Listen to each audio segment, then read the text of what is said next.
video 2 in series 1 on how to organize your writing. The title is College Writing and TOEFL Prep from the academicenglishacademy.com. In this lesson, we're going to focus on how to organize your writing for students who are trying to prepare for the TOEFL exam or come to an American college. So, just a bit of a quick overview, because every culture has a different writing style. So when you come to America, you have to get used to writing in the American style. First, we have the introductory paragraph, which provides background information for the reader, and your reader is going to be your college professor or the TOEFL scorer. It helps the reader understand what your paper is about, and the last sentence in this paragraph is called the thesis statement. Now, if you watched video 1, you know the difference between your general topic and what a thesis statement is. If you haven't watched video 1, you might want to watch that before you watch this video here. Now, body paragraphs. You are going to support your thesis statement with different examples in your body paragraphs. Okay, this is where you give details, examples, and explanations that support your thesis statement. Depending on what type of essay you're writing, you can have 2 body paragraphs, or if you're writing a research paper, you'd have several pages full of body paragraphs. The last paragraph in any essay or research paper is the closure. This is the summary. You provide a re-summary of your topic. You can also provide some discussion of the future. And in a narrative essay, which we're going to focus on today, you will provide your final thoughts and opinions on your experience that you're writing about. So let's take a look at the types of essays. We have the narrative essay. It's an essay about your personal experiences in life. I had a student write about class trips, vacations they took with their family. I had a student write about how his mother reacted before he came to the United States. Any type of personal experience is okay for a narrative essay. The compare and contrast essay, an essay that takes 2 ideas or events and discusses the similarities and differences. An opinion essay, an essay expressing your viewpoint on some situation or event. And finally, the research paper, an essay that uses information from peer-reviewed journal articles, books, or magazines to support your thesis. Now, these last 2 have asterisks next to them for special reasons. What type of essay will you write on the TOEFL? The TOEFL essay is an opinion essay. Now, the more important question, what types of essays will you have to write to be successful in college or your career? All kinds of essays, including the research paper. So, we're going to touch on all of those. But to start, we will first practice the narrative essay. Why would we do this if this is not the essay you'll write for the TOEFL? Because narrative essays are the easiest to write. You just have to draw from your own personal experience. You don't need any outside sources or to think about any outside factors, only the facts of your experience. So it is much easier to work on organizing your essay and work on your organizational skills using the narrative essay. For students interested in attending college in America, as a side note, your professor will expect you to write many different types of essays, not just an opinion piece. And many professors like to assign narratives as the first homework assignment to see what kind of writer you are and to see how strong your writing skills are. So you need to be well prepared. So before we begin looking at our first narrative essay, we have to discuss paragraphs. Why are they necessary? I had a lot of very intelligent, very fluent ESL students in my advanced level college writing class, but they struggled with their essays because they didn't understand the American writing style and how to form paragraphs. Sometimes in your culture you may write 2 or 3 sentences and move on, have a gap, a space in between, and write a few more sentences. That's not so when you write an American essay. Each new idea that supports your thesis needs a new paragraph. And each paragraph, it's very important here that you indent. Indenting is when you move the first sentence in the paragraph about an inch over to the right. You'll notice here under the examples that the first sentence in each paragraph is moved over about 1 inch to the right, and the remaining sentences are all left justified. That is very key and very important to organizing your essay properly. Your professor will expect you to know how to do this. The person scoring your TOEFL exam will expect to see paragraphs on your essay. As a side note, this sign here that looks like a number 9 is the paragraph sign. Many people use it when they are grading essays, so your professor will probably use this if he or she feels you need to organize your essay into paragraphs. Now, we're going at kind of a quick pace here, but if you need to review this again and you need to look at each slide more closely, you can access this video right here on YouTube or at academicenglishabacademy.com. So here we go. Let's start with our first introductory paragraph, or intro as many people call it. This should provide some background information for the reader. And remember, your reader is your professor or the TOEFL scorer. After reading the intro, the reader is going to have an exact idea of what you're talking about because you'll have a clear thesis statement, okay? The thesis statement lets the reader know exactly what's coming next. I want to review the term hook for a moment. You may have heard this term before. It refers to a sentence or several sentences that are interesting or funny or dramatic. Many people try really hard to write a hook because they think it's going to help them. They think it's going to help them create a better essay. It's really not. What's more important for the ESL student is to be clear. I don't care, many professors or your TOEFL score, they're going to maybe appreciate some humor, but they want to see a clear essay. If you have your essay clearly organized, that is a powerful enough hook. So the most important thing for an ESL student is to have a clear, concise essay, a thesis statement.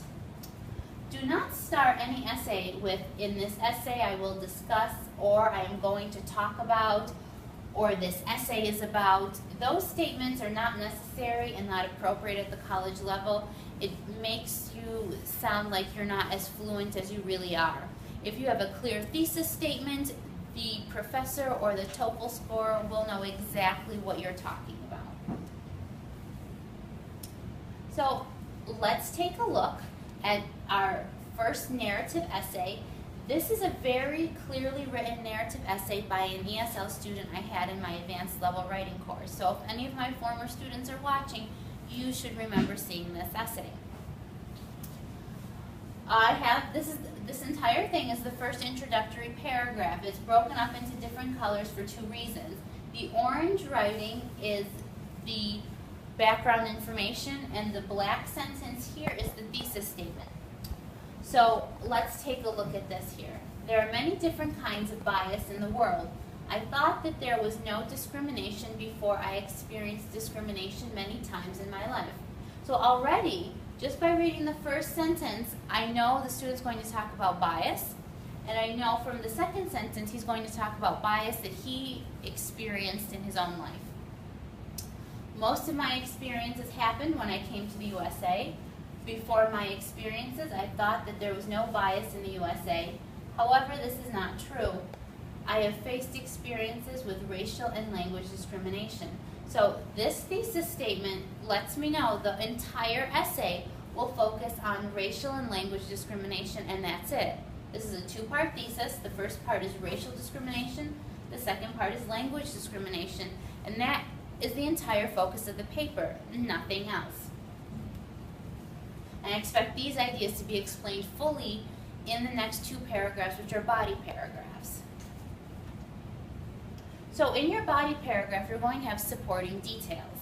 When you write a thesis, you have to support it with details or evidence. You must give dates, times, locations. You want to talk about the setting of this event, explain what you were doing, who you were with, explain how the experience made you feel. Each detail must be explained in its own paragraph called the body paragraph, as mentioned in slide 6. If you need to review this again, you can go back.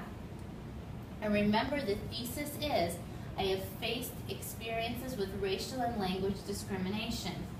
I'm going to keep referring back to the thesis a lot. I'm going to repeat it a lot because that is the most important part of your paper. Without a strong, clear thesis, the rest of your paper is not going to be very good. It's not going to be organized. Let's take a look at our first body paragraph and see how it supports the thesis. Okay, the first body paragraph that supports the thesis, I have faced experiences with racial and language discrimination. The very first sentence is clear. It mentions racial discrimination. So I know right away this paragraph is about racial discrimination only. I had an experience with racial discrimination for the first time because I am from Saudi Arabia. When I visited Washington, D.C., I stayed at a hotel. There was a swimming pool that every guest could use. When my brother-in-law and I went to swim, there was already a man there. When he saw us, he said, "They are Arabs, so they should not be here," and left the pool. We were shocked. We paid the same cost as he did. Also, we were guests of the hotel, just like the others, so why did he say that? Okay, I have all the information I need here. I have the setting, Washington, D.C., at a hotel pool. This student was with his brother-in-law. They went swimming, and a man insulted them because they were Arab. So right here, I have all of the information that I need to support the thesis on the experience of racial discrimination. And finally, he ended with his feeling. He was shocked by this event. Okay, your writing style should follow the same format. Give all similar details to whatever your experience is. Now let's take a look at the second body paragraph. And I can see clearly that is the second body paragraph because if you'll notice here, and actually back on the first slide, there's a clear indent right here. Okay, that's very important. So there's no confusion. I know right away that we're looking at the second detail to support the thesis. So second, I had an experience with language discrimination because I could not speak English well. Okay, now I know this entire paragraph is only going to focus on language discrimination. Again, the thesis, I have faced experiences with racial and language discrimination. We covered racial discrimination, and now this is language discrimination. That was when I was cheated by someone when I was in Arkansas, which is a state in the United States. I went to a small shop. The seller was an international man. I bought something that totaled about $18. However, that cashier said that total was more than $30. At the time, I could not speak English, so I just paid the money. After I went to the hotel, I asked my cousin, and he said the cashier knew that you could not speak English, so he got extra money from you.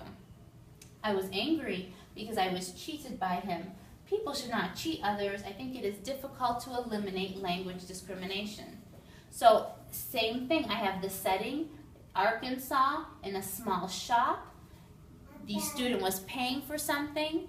He was overcharged by $12. He was with his cousin at the hotel, and this experience made him feel angry, and he thinks that people should not cheat each other, but it is difficult to eliminate this type of language discrimination. Everything is very clear. I have all the information that I need, and I can see that the thesis is supported. Now your closing paragraph. This serves several purposes, and I have many advanced students who had trouble writing a closing paragraph, and some of them would leave it off the essay altogether. It's not a good thing to do. When you write an essay, you want a good closing paragraph or closure. It lets the reader know, your professor or the TOEFL score, that you're done, and it provides a nice conclusion to your essay. It makes the reader feel that they've got the complete story from you. You want to begin by summarizing your topic again. In 3 or 4 sentences, remind the reader what your general topic is. Provide some more information, statistics, data. You might want to throw in something new. It leaves the reader with something to think about. There's a good example of this in the next slide that I'll show you. You want to discuss possibilities for the future. This is especially appropriate for a research paper. You want the ending of the story to share your final opinion. This is what we'll do for our narrative essay. And just as we do not begin with, I'm going to talk about and this essay is about, you don't end with in conclusion or this is my conclusion. It's not necessary or appropriate, and as long as you have these steps, then you'll be fine. Okay, here's the closing paragraph. It's short and simply written, but the organization is really well done. It follows all of the necessary steps. So the first two sentences provide a summary of the topic again. Previously, I thought that all races were equal before I felt discrimination. I thought that everyone felt we must treat each other equally. However, some people are still treated differently. Now, this next sentence here, I put it in two different colors because it's also part of the summary, but it also adds a small piece of new information that is appropriate and gives the reader something to think about. We must treat everyone equally, even though people speak different languages or have different skin colors. This is a new point, new information, but very appropriate. It goes right along with the thesis, right along with the general topic of discrimination, and it leaves me with something to think about, that yes, there is still discrimination in the world based on skin color. Finally, the writer states his opinion on the matter, and this provides closure for the entire essay. Discrimination is everywhere in the world, so we should eradicate it and we should not hurt others by any kind of discrimination. So, review this, and up on the Academic English Academy website, you will find that your first practice assignment is to write a narrative essay. There will be several topics available to you. And once you sign up for classes, you will be able to obtain feedback from Louise and I about your writing. So review this, choose a topic, and then watch out for video 3 to compare your writing to the examples that will be up online. Thank you and happy writing.